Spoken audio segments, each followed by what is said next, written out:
Olá pessoal, tudo bem? Hoje nós vamos falar sobre o Estatuto da Criança e do Adolescente, pontos 1 e 2 do concurso do Tribunal de Justiça do Distrito Federal e Territórios. Por que o ponto 1 e 2 juntos? Porque são matérias introdutórias, são matérias de baixa incidência nos concursos.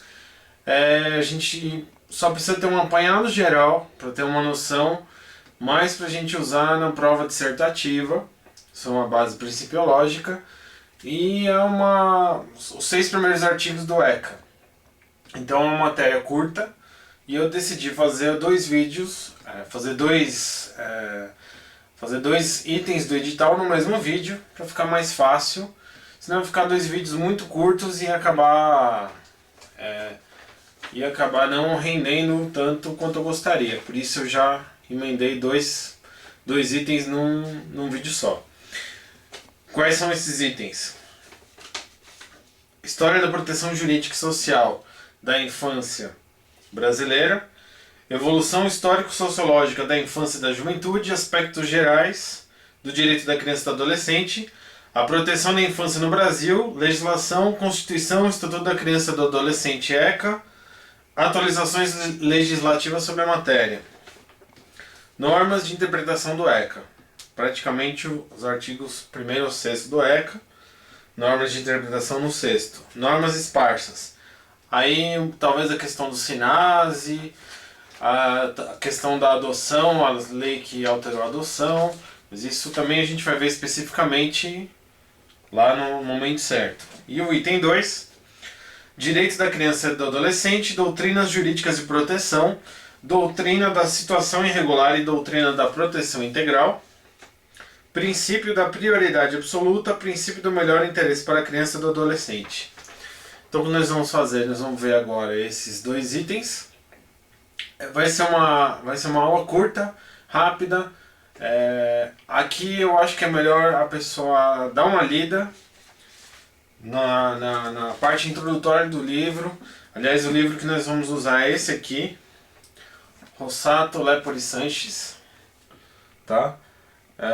Editora Revista dos Tribunais. Já me disseram que mudou a editora, não sei se essa versão aqui já não é a mais atualizada, é a 6ª edição, mas serve para a gente usar essa parte introdutória que efetivamente não muda, né? Então vamos lá. Qual o histórico da proteção da infância no Brasil? Paulo Afonso Garrido de Paula, ele estudou e ele ensina 4 fases do histórico da proteção. A primeira delas é total indiferença jurídica. Não tinha nenhuma lei que dispusesse a respeito da proteção ou efetivamente de algum assunto relativo a menores, a criança e adolescente. Depois nós temos a fase da imputação penal, que visava justamente coibir os atos ilícitos praticados pelas crianças e adolescentes. E aqui você tem as ordenações filipinas e manuelinas, o Código Criminal de 1830 e o Código Penal de 1890. São diplomas que instituem uma força repressiva do histórico do direito da criança e do adolescente. Depois nós temos a fase tutelar, em que foi conferido aos adultos o dever de proteger as crianças em situação de risco. Temos aqui o Código Melo Matos, de 1927, e o Código de Menores, de 1979. E por último nós temos a fase da proteção integral, com o ECA, em 1990, e a Constituição de 88. E a doutrina da situação irregular. Vamos aprofundar nessa questão que ela é importante. Ela veio com a Lei 6.697, o Código de Menores, e ela estabelecia a proteção a determinado foco de situação irregular. Por isso que ela é chamada doutrina da situação irregular, mas efetivamente são as crianças, os adolescentes, os menores, que o código chamava, em determinada situação de risco. A intervenção estatal não era ampla, então só se alcançava aquele foco de situação de risco em que as crianças estavam abandonadas, estavam praticando infrações penais, estavam em alguma situação de problemática social que ensejava a intervenção estatal. Então, era específico, era para determinadas crianças, não era amplo, não era universal. E essa é uma crítica que se fazia a esse diploma, porque em 1959 já existia a Declaração Universal dos Direitos da Criança. E segundo esse diploma internacional, universalista, né, o próprio nome já diz, Declaração Universal, todas as crianças, todos os adolescentes têm o direito da intervenção estatal para a promoção de seus direitos. Não só determinado tipo de situação de risco, né?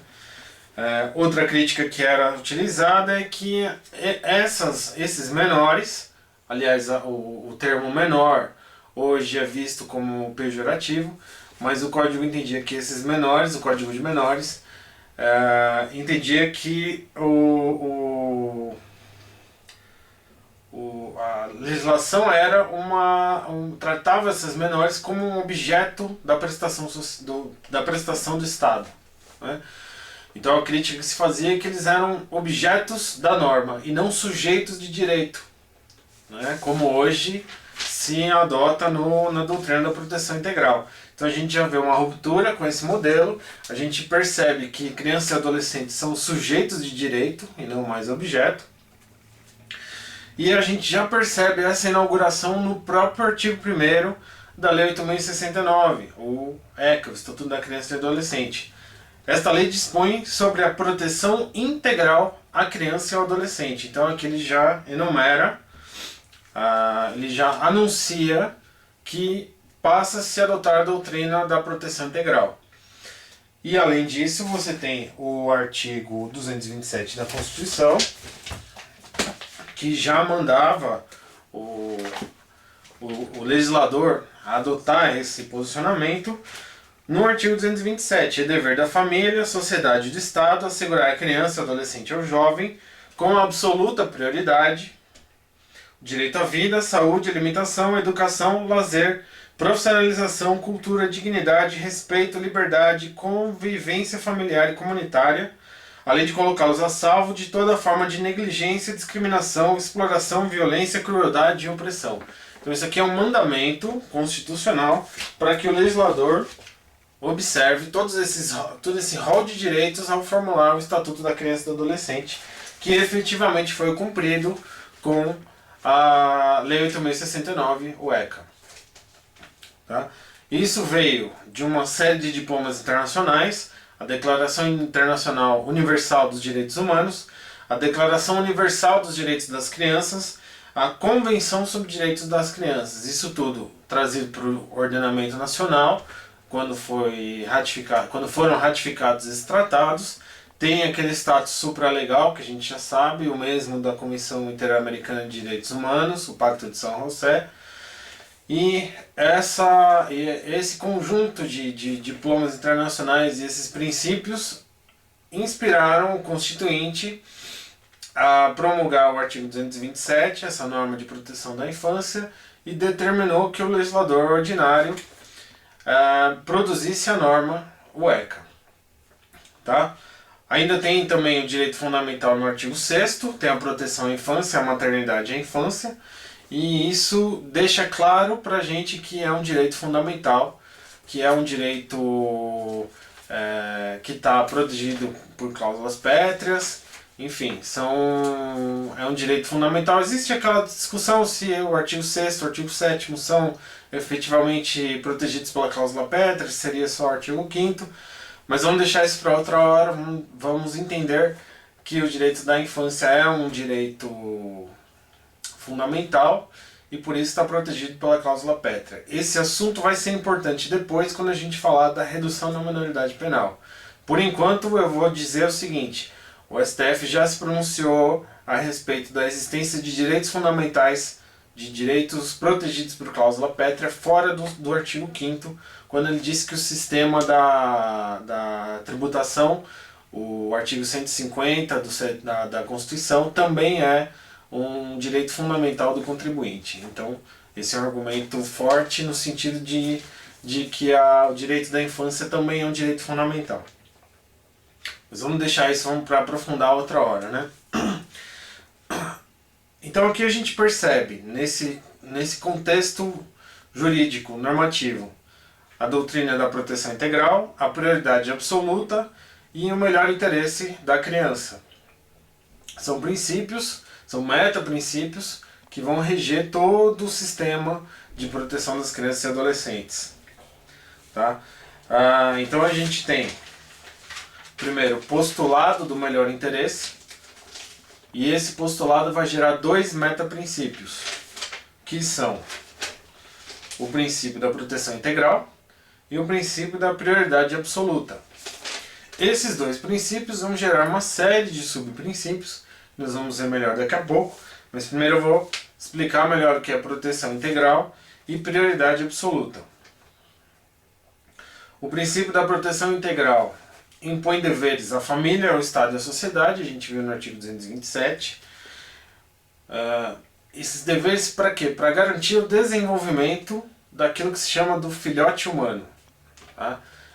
É uma pessoa em desenvolvimento, embora em desenvolvimento não deixa de ser uma pessoa. E por isso o Estado, a família e a sociedade são três entes importantes no desenvolvimento. Não é só obrigação do Estado, não é só obrigação da família e não é só obrigação da sociedade, mas todos eles em conjunto devem proporcionar o desenvolvimento dessa pessoa em formação. Tá? E considera então a criança como um sujeito de direitos e abandonando aquela tese que a gente já viu de que são meros objetos de incidência da norma, são meros objetos da atuação estatal. Tá? Então a gente percebe, a proteção integral se contrapõe à situação irregular, ao princípio da situação irregular, e a prioridade absoluta, já prevista expressamente na Constituição, ela direciona as políticas públicas de atendimento. Tá? E quais os princípios que daí decorrem? A gente tem a condição da criança e adolescente como sujeito de direitos, que isso significa que não são mais objetos de proteção. Isso é constante, né? Como se fosse assim, o rompimento da ordem jurídica anterior no sistema de proteção da criança e adolescente. Então, naquela época foi preciso reafirmar várias vezes, por isso que fica repetitivo, para você reafirmar que a gente está rompendo com o sistema anterior e inaugurando um novo. Hoje, 16 anos depois, fica repetitivo, mas naquela época foi importante para poder firmar esse entendimento. Depois, responsabilidade primária e solidária do poder público. Isso significa que as três esferas de governo devem atender a infância e a juventude, de modo a efetivar os seus direitos. Não é só a responsabilidade de um dos entes, não é só da União, não é só do Estado, não é só do município.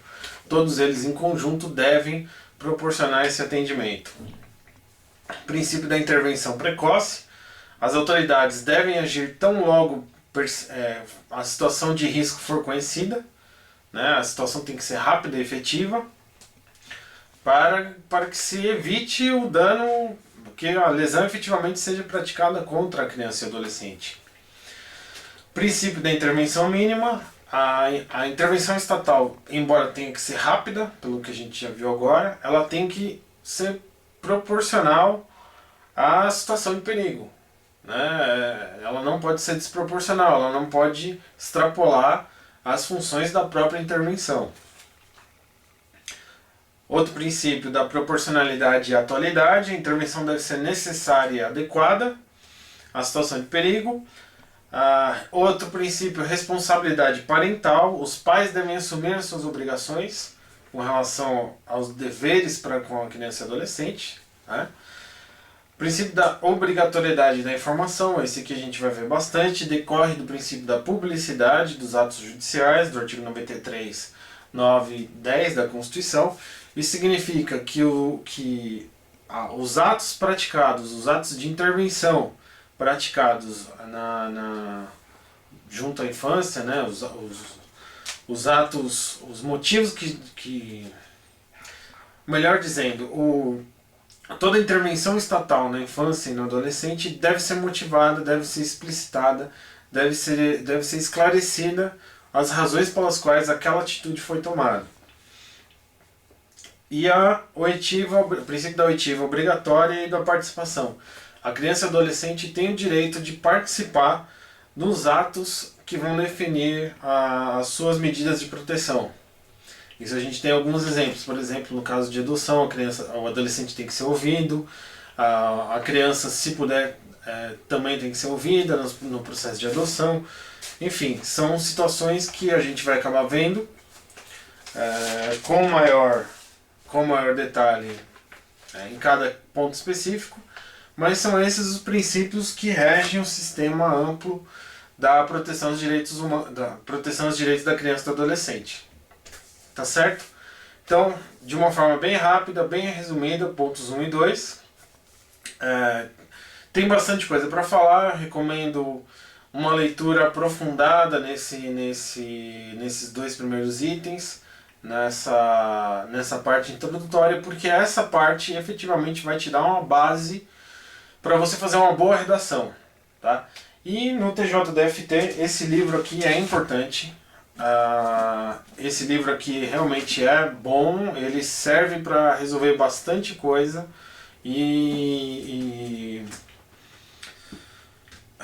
numa prova dissertativa, as provas do TJDF costumam ser objetivas, né? Não, elas costumam ser curtas, respondem 15 linhas, em 30 linhas. E esse livro tem a objetividade que a gente precisa para poder fazer uma boa dissertação, uma boa dissertaçãozinha de 15 linhas. Né? Esse livro eu gosto muito dele e eu recomendo, tá bom? Então é isso aí, pontos 1 e 2 por hoje. Bom estudo para você, até mais, tchau!